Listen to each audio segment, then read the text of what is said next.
Bem, nessa aula a gente vai falar sobre as relações métricas no triângulo retângulo e um conceito fundamental que a gente vai precisar utilizar aqui é o conceito de figuras semelhantes. Tá? Então, para isso, eu vou colocar aqui na descrição do vídeo o link para a aula sobre o conceito de semelhança. É importante você assistir para a gente poder prosseguir, né, nessa aula de hoje, tá bom?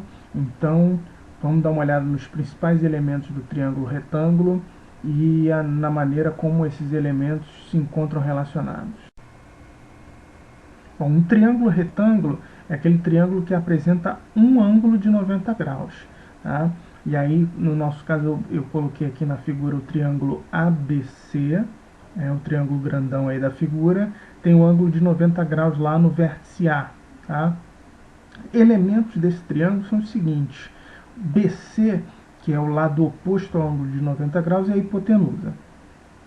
Os outros dois lados, o AB e o AC, são os catetos desse triângulo. Tá? E aí o elemento fundamental, que vai fazer parte da nossa conversa na aula de hoje, é esse aqui. Ó.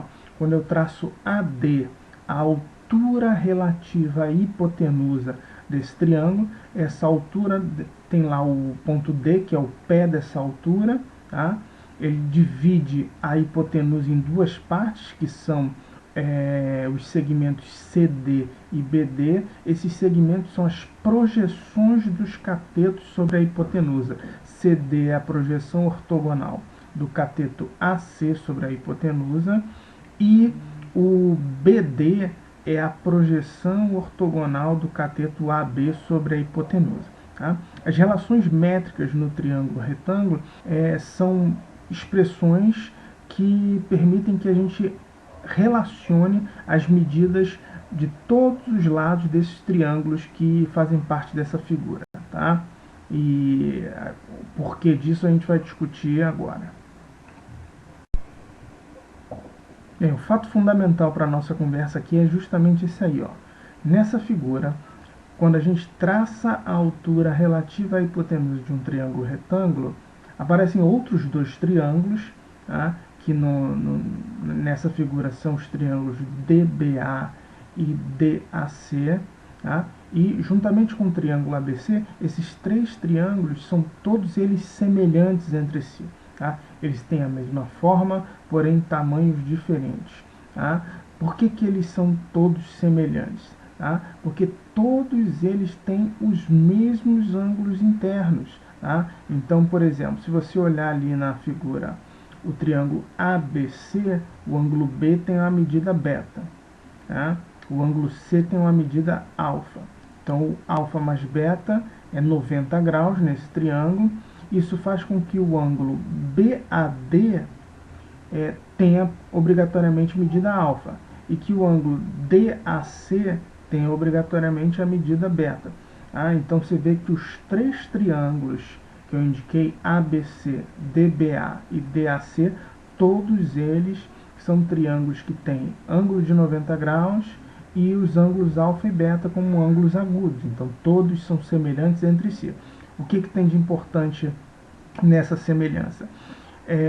Se duas figuras são semelhantes, então seus lados correspondentes são proporcionais, eles formam uma proporção. Tá? Então, por exemplo, se eu pegar o triângulo ABC e o triângulo DBA, tá? E eu consigo escrever uma proporção envolvendo os lados desses triângulos, como está escrito aí, ó. A está para C, assim como B está para H, assim como C está para N.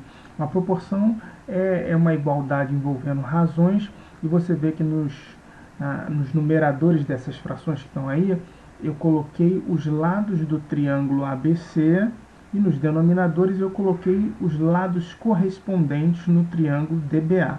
Dica para você: lados correspondentes estão sempre opostos aos ângulos de mesma medida. Foi o que eu fiz aí para escrever essa proporção. No triângulo ABC, o Azinho ele é oposto ao ângulo de 90 graus. E no triângulo DBA, o Czinho ele é oposto ao ângulo de 90 graus também. No triângulo ABC, o Bzinho ele é oposto ao ângulo beta. E no triângulo DBA, o Hzinho é o oposto ao beta. Percebeu como é que eu escrevi aquela primeira proporção lá em cima? Bem, numa proporção, tá, eu tenho igualdades entre três razões, e essas igualdades eu posso aplicar a propriedade das proporções, né, o produto dos meios é igual ao produto dos extremos, e concluir duas fórmulas a partir dela. Né? A primeira delas está ali, ó, BC igual a AH, e a segunda é C ao quadrado igual a N. Ou seja, essas fórmulas estão dizendo para a gente o seguinte, que em um triângulo retângulo, o produto das medidas dos catetos é igual ao produto da medida da hipotenusa pela medida da altura relativa à hipotenusa. E que, além disso, o quadrado da medida de um dos catetos é o produto da medida da hipotenusa pela projeção desse cateto sobre a hipotenusa, pela medida, né, da projeção desse cateto sobre a hipotenusa. Vou aplicar essa mesma ideia pensando agora na semelhança entre o triângulo ABC e o triângulo DAC.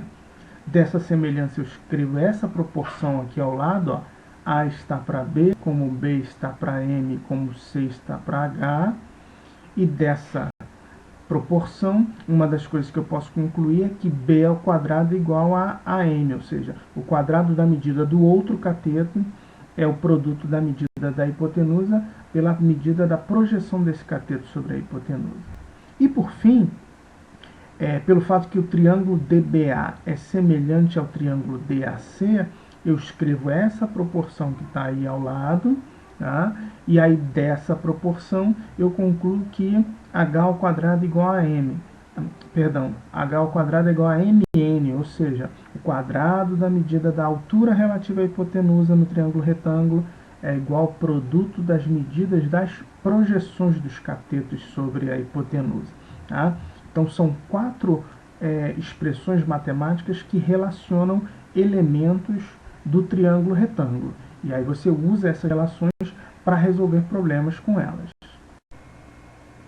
Mas ainda resta mais uma relação métrica a ser deduzida, que é o Teorema de Pitágoras. Né? O Teorema de Pitágoras ele diz para a gente que em um triângulo retângulo, o quadrado da medida da hipotenusa é igual à soma dos quadrados das medidas dos catetos. E uma demonstração para isso está escrita aí ao lado. Né? Eu peguei duas das relações métricas que a gente deduziu, B2 igual a M e C2 igual a N, somei primeiro membro com primeiro membro, segundo membro com segundo membro, fiquei com B2 mais C2 é igual a AM mais AN. No segundo membro, A é um fator comum que eu coloquei em evidência, e aí perceba que M mais N dá exatamente a medida da hipotenusa, que se você olhar na figura da tela anterior, as duas projeções dos catetos sobre a hipotenusa são segmentos adjacentes que juntos me dão a hipotenusa, né? E aí isso me permite concluir exatamente que A2 é igual a B2 mais C2, Teorema de Pitágoras. Bom, então vamos a um exemplo. Ó. Determinar os valores de A, M, N e H nessa figura, te dou as medidas dos catetos. É um triângulo retângulo de catetos medindo 3 e 4. Né? Então, eu disponho das 5 relações deduzidas nas telas anteriores para tentar descobrir esses elementos. Então, eu posso, por exemplo, inicialmente, aplicar o Teorema de Pitágoras para tentar descobrir a medida da hipotenusa. Né? Então, aplicando o Teorema de Pitágoras, a gente tem lá que o quadrado da hipotenusa é igual à soma dos quadrados dos catetos. A2 é igual a 3 ao quadrado mais 4 ao quadrado. Tá? Segue a equação. A2 é igual a 9 mais 16. A2 é igual a 25. A rigor, isso é uma equação de segundo grau. Teria duas soluções, né? Uma positiva e uma negativa. Tem dois números que elevados ao quadrado que dão 25. Porém, como a gente está lidando aqui com a medida de comprimento, eu fico só com a medida positiva. Então, A igual a 5. Tá? Usando uma outra relação métrica aqui, ó, B2 é igual a AM. Tá? Então, 4 ao quadrado é igual a 5 vezes o M. Então, uma equação de primeiro grau para encontrar M. M é igual a 16 sobre 5. Idem para uma outra relação métrica, C2 é igual a N. Então, 3 ao quadrado é igual a 5N, N igual a 9 quintos. Né? Por fim, eu tenho que o H2 é igual a MN, tá? Então o H2 é 16 quintos vezes 9 quintos, H2 é 144 sobre 25, então da mesma maneira eu teria duas soluções para essa equação, uma positiva e uma negativa, só que como eu estou com a medida de comprimento, eu fico só com a positiva, H é igual a 12 quintos. Mais importante que decorar essas 5 expressões e aplicar na solução de problemas, mas a ideia crucial é você entender que quando você traça a altura relativa à hipotenusa de um triângulo retângulo, aparecem triângulos semelhantes. Tá? Então você é capaz de resolver todos esses problemas simplesmente identificando os triângulos semelhantes e escrevendo a proporção envolvendo os lados correspondentes. Tá? Esse é um caminho para você resolver esse conjunto de problemas. Evidentemente que memorizar essas fórmulas vai fazer com que você resolva os problemas mais rapidamente, tá? Mas eu recomendo que você foque em entender esse conceito, né? O conceito de semelhança que aparece ao traçarmos a altura relativa à hipotenusa de um triângulo retângulo, tá? Obrigado pela sua atenção e até a próxima.